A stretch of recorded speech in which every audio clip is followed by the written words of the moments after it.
Welcome to the Empowered Team podcast. I'm your host, Kari Schneider, and we are diving into some fear today. Boy, what a great time of year to talk about fear, right? Because we are up to big things. Every new year is going to bring a new vision, a new focus, a fresh start. And this year is no different. So why not address our fears right off the hop? Today, I'm going to give you 3 steps to really have you be the boss of fear. We want to use our fear as fuel.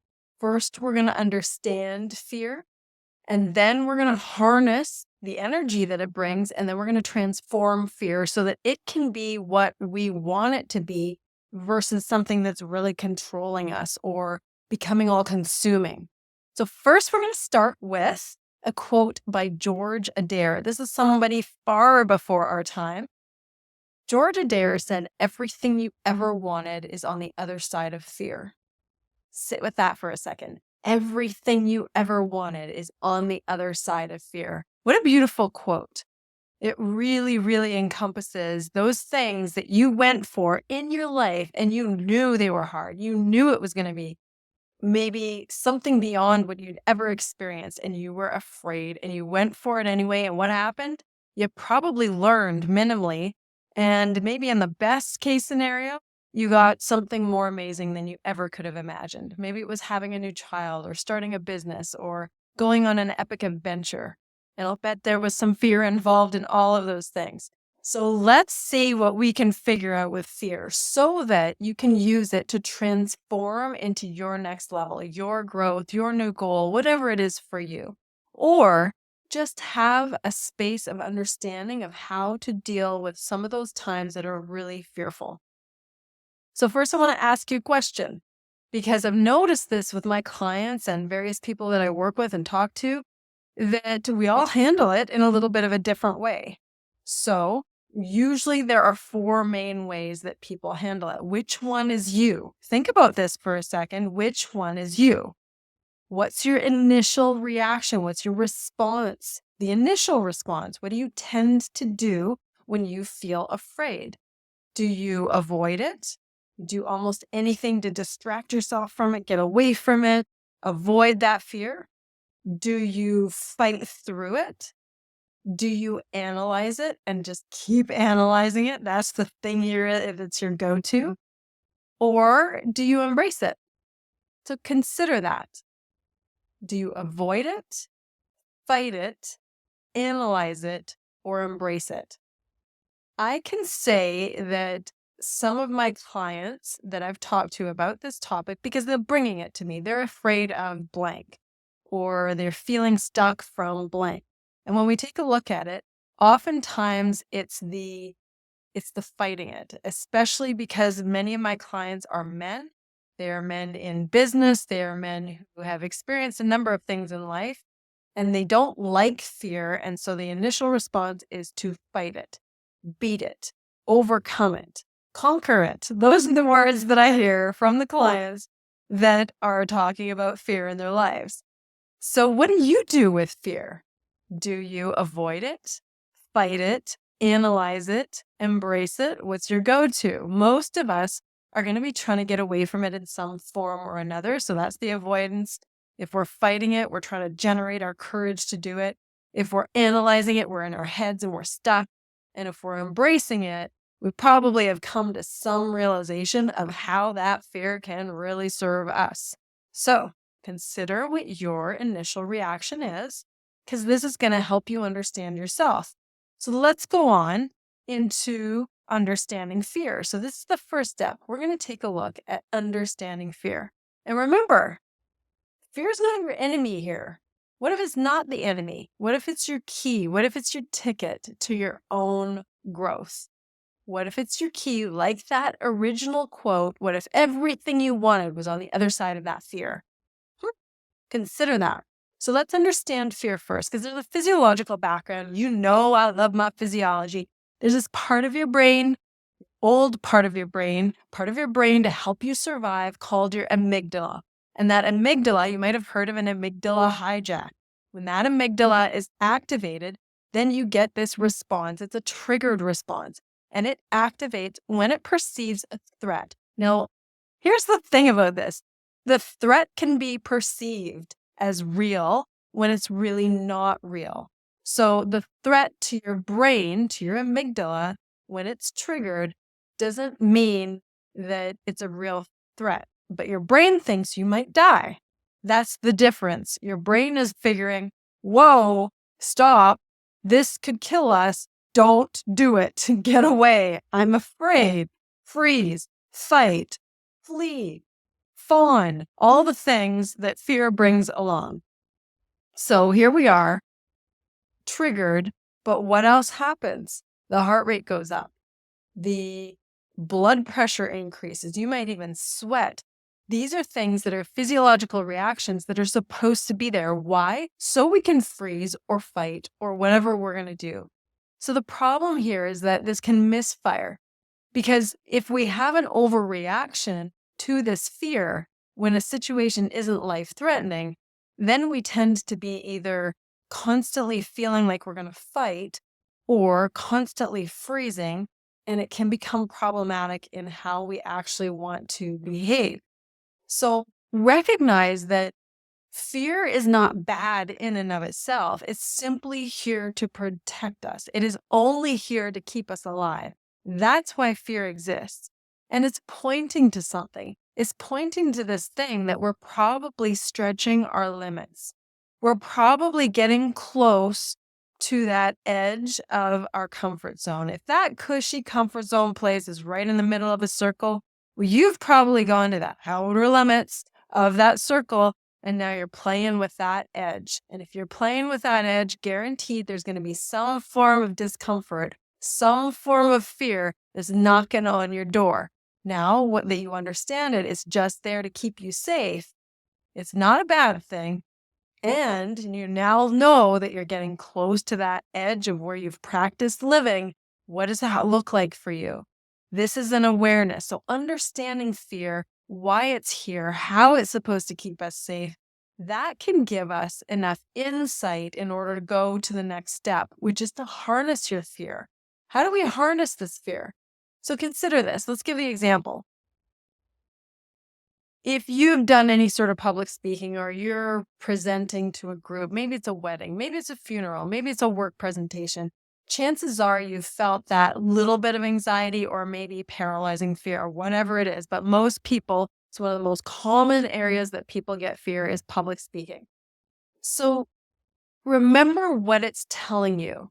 It's not necessarily a bad thing. It's telling you that, oh, why am I afraid in this situation? You might be afraid because you value doing a great job. You might be afraid that because you are afraid of being judged by the people watching you. Now, I personally had this experience years ago. I was doing a poster presentation for some research that I was doing for a master's of science degree, and I was used to presenting. I presented all the time in larger groups, smaller groups. I did lots of presenting at a university level, on a public level. And yet here I was presenting this poster research with all these PhDs in a room. I was terrified. I had never been that afraid doing public speaking. I felt like my skin was crawling, my mouth was dry, I couldn't take a deep breath. Every time I went to talk, I felt like I had to do kind of a dry swallow, and they could all tell how nervous I was. It felt awful. I couldn't understand in the moment, why was I so afraid when I'd done so much public speaking? Well, in that moment, I was so afraid simply because the people I was talking to, I was afraid of them judging me. I was afraid that they wouldn't think my material was good enough. What information I was sharing wasn't good enough. I was so afraid of being judged by people I respected so much and just held them so high, this esteemed level that I was thinking of them as, and yet I could barely get the information across. It really surprised me because I was so accustomed to public speaking. So that might have happened to you in some form or another, but now that we understand it, oh, I wasn't used to presenting to this caliber of an audience in terms of their research experience, and I really valued their opinion of my material. So that's what was causing this fear. Would they like it? Wouldn't they like it? And it was terrifying for me at the time. Now, I wasn't going to die though when I look back on it. Interesting what my brain did in that moment. Of course, that's what it did. It's trying to survive. All right, so now let's take what we understand about the amygdala, about our brain, keeping us alive, and let's harness it.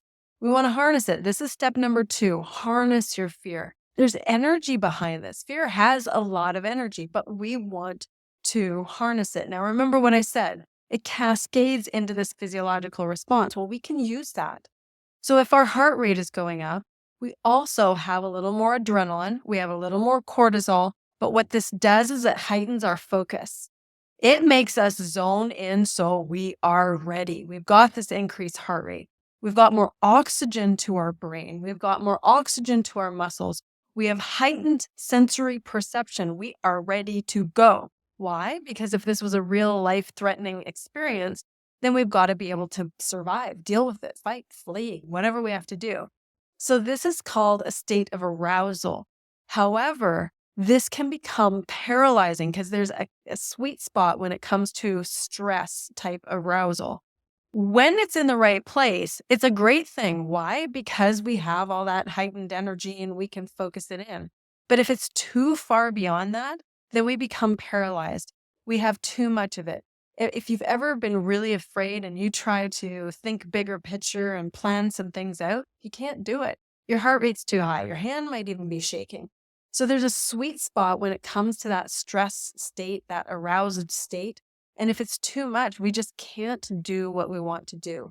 So it becomes either paralyzing or literally empowering, depending on how you interpret this. Now, if you listen back to some of our podcasts on stress and really turning stress into power, this is the same thing. When we perceive it as something that's great for us, when we perceive it as something that's going to be beneficial for our growth, for the outcome, for whatever it is, then we tend to stay in that state of arousal that's useful and can be harnessed for great energy, versus if we end up hyper stimulated, hyper stressed, hyper aroused because of this fear, then we're not going to be able to harness it as well. So the key here is really interpreting it for what it is. Is our life threatened? Probably not. So what we can do is literally name the fear. I am afraid that they won't like my presentation. Oh, interesting. Now notice there's a shift. This is what we do when we're harnessing this energy. I've named what's going on. I've made a sentence or I've put a label to the emotion that I'm feeling. And once I've named that, then I can go, interesting. Because that's when you shift into curiosity. When you shift into curiosity, it is a gift. Why? Because you can try and understand where it's coming from. What is this fear trying to tell me?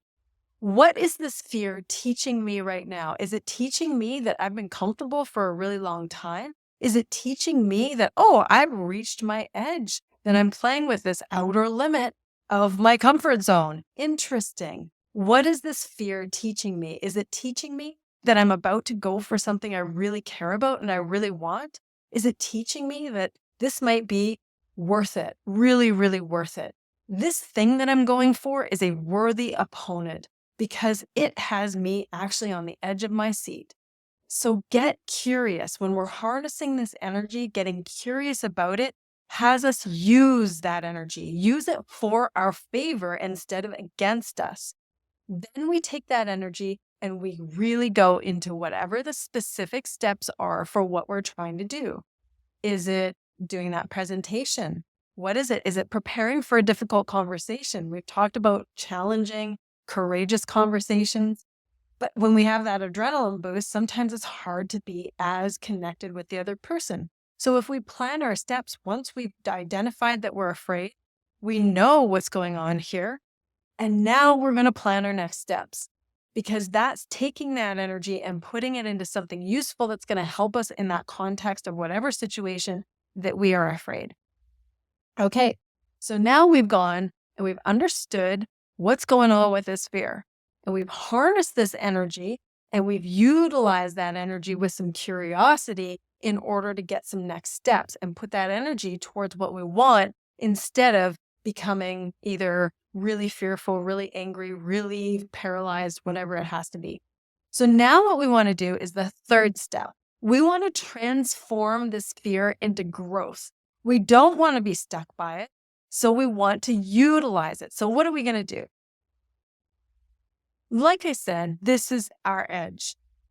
But when we understand that that's the gift, that we are literally sitting on an epiphany, a transformation, a next level, when we understand that we're at that edge of the comfort zone, we can move ourselves forward. And moving forward means that we've gone forward into growth and learning and development.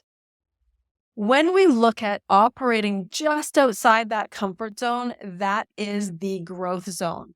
And what it does to our brain is it activates what's called the prefrontal cortex. I call this your badass super genius part of your brain, prefrontal cortex. It activates that because it's signaling this fear, this emotional space is signaling the brain that you better adapt. This is new. This is something different. We might die. You better adapt. So it stimulates our prefrontal cortex in order to learn, in order to grow, in order to develop. That is so critical. It's so important because when we do that, we can handle the next level. We can handle whatever the next step is. Whatever the thing that we're afraid of, when we allow it to develop us, we can handle whatever comes at us because usually on the other side of that comfort zone, we don't know.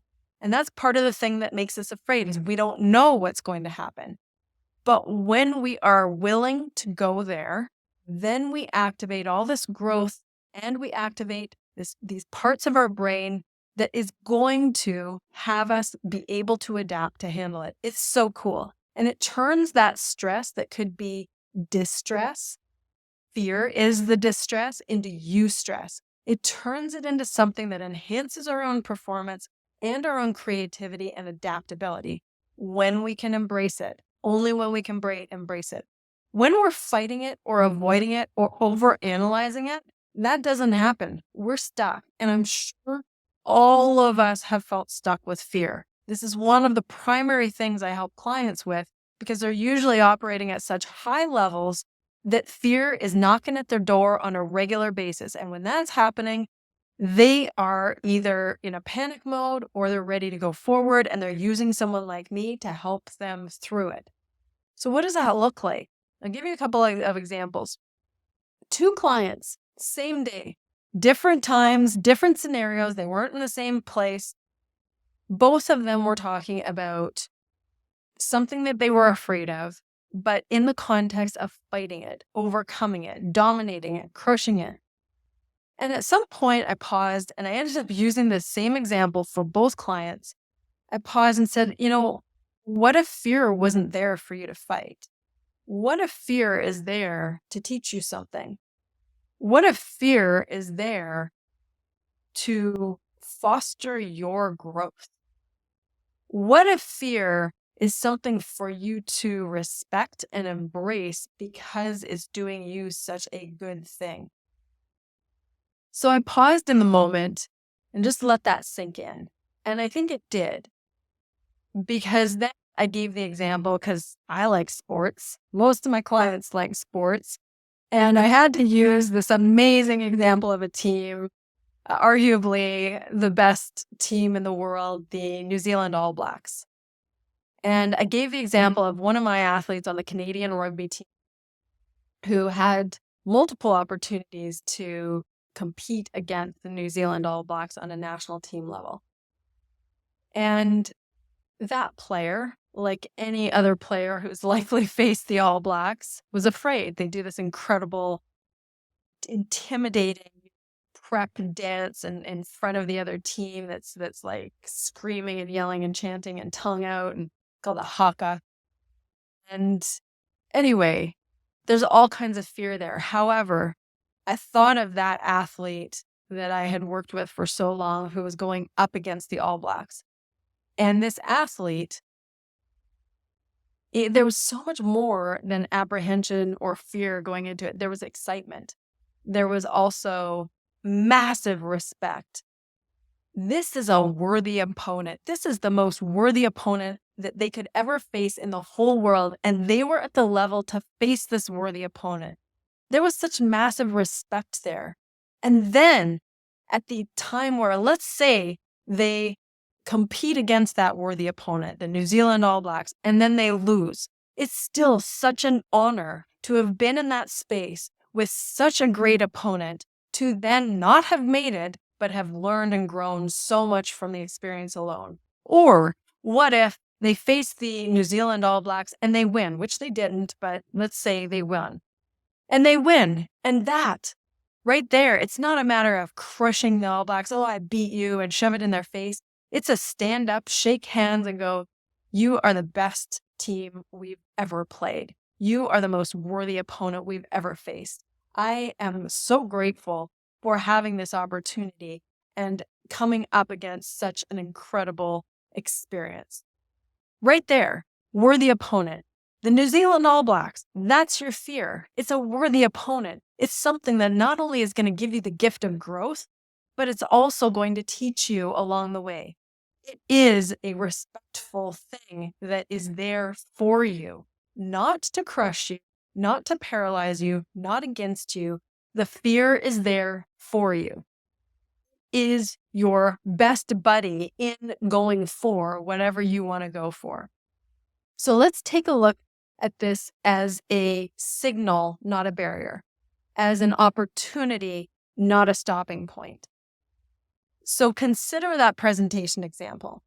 I'm afraid to present because I'm worried about being judged. That's the fear right there. I'm afraid that they're going to judge me. But if we focus and we identify the root cause and we reframe the fear as an opportunity, like our worthy opponent, it changes. It changes, and it changes in our brain. And this is what opens up that prefrontal cortex, because then it becomes, this fear is showing me that I really value communicating effectively to an audience I really, really respect. It's a chance for me to grow as a researcher. It's a chance for me to grow as a public speaker. I am so lucky to be in this, and it's okay that I'm afraid. That's an example of identifying the root cause. And then we want to take steps forward despite the fear, knowing that, okay, this is new, this is different. This is where the steps forward would be the example of practicing more on that speech, practicing with multiple people, friends, family, putting it out there in front of people who love you no matter what. And then you get to embrace that fear and feel more prepared and go into it knowing that it's offering you the learning, offering you the growth. So good. So then you got this example that when we've understood fear, we've harnessed fear, and then we use it to transform. Then we've got the example of fear as failure. If we're afraid of failing, then that leads to what? Procrastination. It leads to stalling. It leads to being stuck. Leads to procrastinating on whatever we're working on. Maybe it's a project. So then it leads to what we don't want. However, after we've done the understanding and the harnessing and the transforming, guess what happens then? Then we acknowledge fear is there, prompts us to do other things like preparing, seeking feedback, realization that growth occurs through trying and reiterating. Trying another iteration, trying another draft, trying another version, and that's where the growth happens. When we understand that, then we can move forward. So I'm going to give you a couple scenarios. So if we have that public speaking scenario, the chances are that if there's so much public speaking fear, like many, many people have, then what happens is that they would turn the opportunity down. That's one option. It's not the only option. Just because we are afraid or there's massive speaking anxiety doesn't mean that we just avoid that opportunity. Now, what that does is it teaches our brain And this is the thing we often forget or we don't acknowledge enough, is that when we avoid the opportunity because of the fear, what we're doing is we're teaching ourselves. We're teaching ourselves that we're not going to do it. We're teaching ourselves that we're reinforcing that fear of public speaking. So every single time you succumb to the fear and stay on the edge inside of your bubble, you are saying no and saying yes to staying afraid. Saying no to what you want on the other side of fear and saying yes to being afraid. Consider that. It's important to understand. So what the action is to practice with peers, visualize your success, lean into the discomfort. It's not supposed to feel comfortable. Growth is not usually comfortable. It might feel a little icky, but remember, it's just an emotion. You're surviving. You're not going to die. It's not life-threatening. You can do it. I'm going to give you another example. Let's say you're afraid of getting feedback, constructive criticism, perhaps. And if you're afraid of that, sometimes, remember, we fight the fear or we avoid it. So I just gave you an example of avoiding the public speaking. So now let's say we fight it. So in this time, we react defensively or shut down the conversation or become critical of someone else instead. That's kind of some versions of fighting. Passive-aggressive behavior, aggressive behavior, fighting the situation. In that case, what's going on? We've just been fighting it, but it's not actually helping us in any possible way, except for fostering more of the fear. We're serving the fear instead of serving ourselves. So what we can do in this situation is listen actively. We've done tons of work on active listening. Take notes. Focus on what we can do in actionable steps. If we're facing a high-stakes decision, what often happens in that, we go the other way. We avoid it as well. We might freeze, just delay. I'm not going to make this decision now. I'm going to delay it some more out of fear of making the wrong decision. I've seen this so many times. I've done it myself. It doesn't do any good because it just delays ever learning, ever finding out what the result would be. So instead of delaying making the decision, break the decision into smaller steps and seek input from other people. Those two things can be massive in stalling over decision making because of fear. So I want to leave you with this. I've given you some examples. I know that I've had my share of fear, personal fear, relationship fear, work fear. I know that even with what I do right now, every single episode, I still have some small amount of fear, even though this has been over 320 episodes now. And I still have some fear around it because what are you going to think? What if it doesn't get many downloads? What if people don't resonate with this? And yet I act anyway because I realize that to me, that this will grow me. I realize that for me, this is worth it, even if it fails, because trying for me is worth it. That's me transforming my fear from a place of years ago, not being sure how to start a business, present to other people, change a business, sell a business. There's so many things that open up from all of those things that I was terrified of, very afraid, or maybe mildly anxious. And yet on the other side was so much growth, so much understanding, so much learning, so much more adventure in my own life. So if we go back to that quote, everything you want is on the other side of fear. All of the greatest things that you desire is on the other side of fear. So take this away from today's episode. Here are the nuggets. Fear is a signal. It's not a stop sign. It's just a flashing yellow light. It is not a stop sign. It is not a brick wall. It is not something to hold you back. It's a caution signal saying, hey, this is new. We don't want to die here. We're scared. It's going to be okay. And then we understand it. We harness that energy and utilize that energy to transform for our own growth. By doing that, we've reframed it. It's a tool, insight, and action. Your fear is for you. Your fear is fuel. Your fear is going to help you have everything that you want that's worthwhile. So go for it. This is you taking action despite fear. That is part of being empowered. I hope this serves you today. By all means, share it with someone you think it will serve, and let this help you with some of those scary actions that might be coming up with maybe some goals this year, some directives, some adventures that you want to go on. Let it serve you. Have a wonderful rest of your day. Go forth, afraid yet carry on. Take the action. You've got this.